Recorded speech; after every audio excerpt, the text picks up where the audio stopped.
Welcome to the deep dive. We're here to basically pull out the most vital bits of knowledge from different sources so you get the essential insights fast.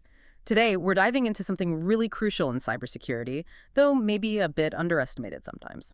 It's session monitoring within privileged access management. Yeah, our main source for this is a pretty detailed document called Delinea's Session Monitoring. It really explains how this specific feature can seriously boost security.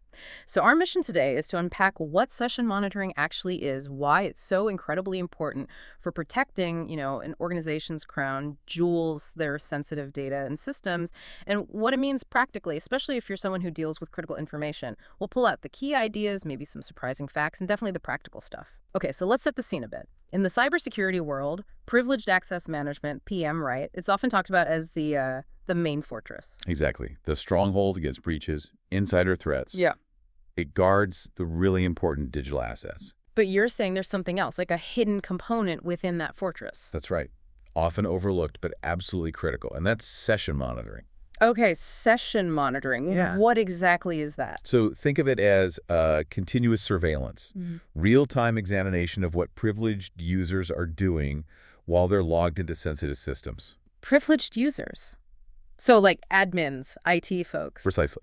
Administrators, IT staff, anyone who has that kind of elevated access. Keys to the kingdom, basically. Access to critical systems, networks, crucial data.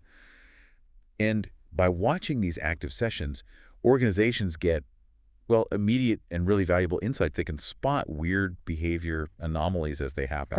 And that drastically reduces risk. It's how you catch things, those aha moments about user actions, whether they mean harm or, just made a mistake. That real-time aspect sounds powerful, like a security camera focused on just the most sensitive digital interactions. It is powerful. So this is where it gets really interesting. Why is this ongoing surveillance so absolutely vital? It sounds like more than just a nice-to-have feature. Oh, absolutely. It's fundamental, not just a technical detail. Think about it first. Real-time threat detection. Okay. You have immediate eyes on what privileged users are doing, so security teams can spot suspicious activity right away. Like what kind of activity? Well, the source mentions things like attempts to access things they shouldn't, running strange commands, maybe commands that aren't part of their normal job, or even trying to pull data out, data exfiltration. If something seems off, you see it now, not, digging through logs days later. Got it. Instant visibility. Exactly. Then there's the compliance angle. This is huge.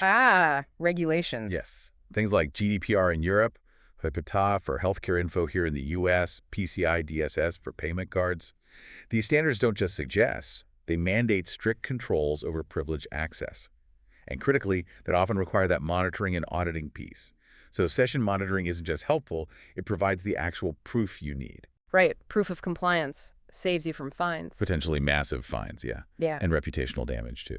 And then there's the scenario nobody wants, but you have to prepare for: forensics. After an incident. If a breach actually happens. Exactly. If the worst happens, those detailed session logs, they become invaluable, forensic gold. Security teams can use them to figure out exactly how bad the breach was, pinpoint where it started, who did what, and then, crucially, how to fix it and prevent it from happening again. It's like a digital black box recorder for your critical systems. That's a great analogy. It gives you that step-by-step playback. Turns guesswork into a precise investigation. Okay, so it detects threats, ensures compliance, helps investigate breaches.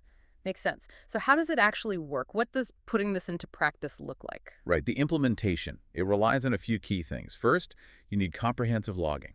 Logging. So records of what happened. But really detailed records, not just, user logged in, user logged out. It needs to capture all the actions taken by these privileged users. Like every command they type, every file they open. Exactly. Executing commands, accessing files, changing configurations. Yeah. All of it. The detail has to be there so you can accurately reconstruct what happened in that session. Okay. Detailed logs. What else? Then you need real-time alerts.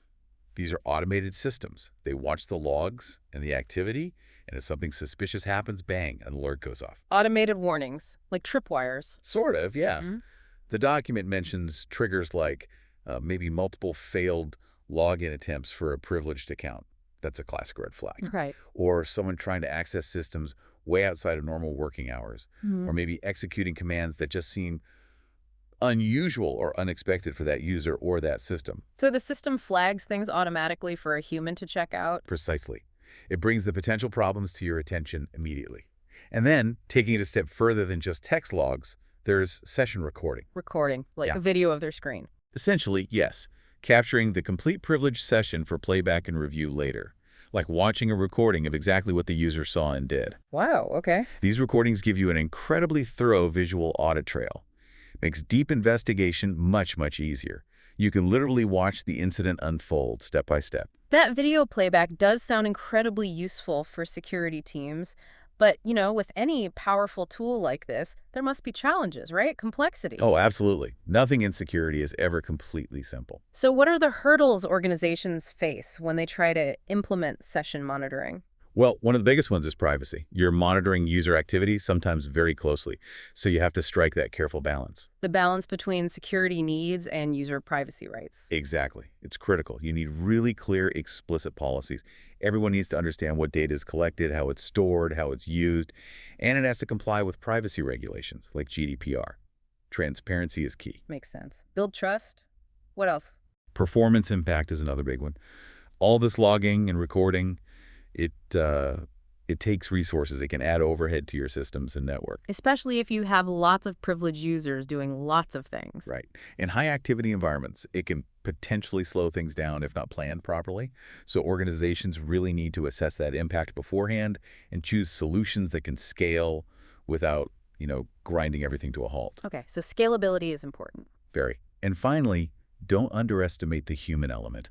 User awareness and training. You mean telling the admins they're being watched? Well, yes, but it's more about explaining the why. The intent behind it, protecting the organization, protecting data, complying with rules, and also the potential consequences if policies are violated. Good training, open communication. It helps build a culture where security is everyone's responsibility. It helps address concerns people might naturally have about being monitored. It's about partnership, not just oversight. That makes a lot of sense. Fostering a security-aware culture. Okay, so given those challenges, privacy, performance, people, what are the best practices? How do you make sure session monitoring is actually effective? Good question. To really get the most out of it, there are several key things. First, start with strong authentication. Like passwords aren't enough. Definitely not for privileged access. You need robust methods. Multi-factor authentication, MFA, is pretty much standard now. That extra code from your phone or token. Right, that second layer. Exactly. It helps prevent unauthorized access right at the front door before a session even starts. Okay, lock the door properly first. What's next? Encrypt the session traffic itself. Use secure protocols like SSL/TLS.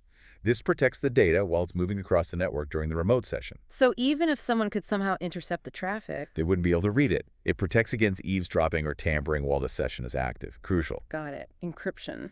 Then, enforce role-based access control, RBAC. This is about the principle of least privilege. Meaning people only get access to what they absolutely need for their job. Precisely. You restrict privileges based on roles and responsibilities. Don't give an admin universal keys if they only need access to specific servers. This minimizes the potential for abuse, accidental or otherwise. Makes sense. Limit the blast radius if something goes wrong. Exactly. And of course, the core idea, continuous monitoring. You can't just set it up and walk away. Right. Remote sessions need constant vigilance. Isn't those automated tools you mentioned? Yes. Leveraging automation for anomaly detection in real time is key. Keep watching. Okay. Anything else? Yes. Finally, regular auditing and review. Don't just collect the logs and recordings, use them. Regularly audit the session logs, review the monitoring reports. Look for patterns, weak spots. Exactly. Identify security gaps, see if your policies are working, refine things. It's a cycle of continuous improvement. You have to keep adapting your security posture. Okay, that paints a really clear picture. So wrapping this up, what's the big takeaway here? It seems session monitoring is much more than just a feature. Yeah, this deep dive really shows it's like a dynamic, proactive partner and that constant fight for network security and just keeping things running smoothly. From catching threats as they happen to making sure you're compliant with all those rules, it really boils down to being able to react fast when something weird happens and just generally strengthening your digital walls. Absolutely, and maybe connecting it to the bigger picture. Think about how vital that real-time visibility is today. The digital world is just getting more complex, right? Threats can come from anywhere, inside or out. So it raises a question, I think, beyond just the tech, the implementation. What happens when an organization truly embraces this culture of always-on vigilance using tools like session monitoring. How might that change its whole approach to digital risk? And maybe for you listening, what does that mean for how you think about information security, whether you're the one building the systems or the one responsible for protecting the data inside them? Something to consider. That's a great thought to end on. Thank you for joining us on this deep dive today. Hopefully, you feel better equipped to understand this critical piece of the cybersecurity puzzle.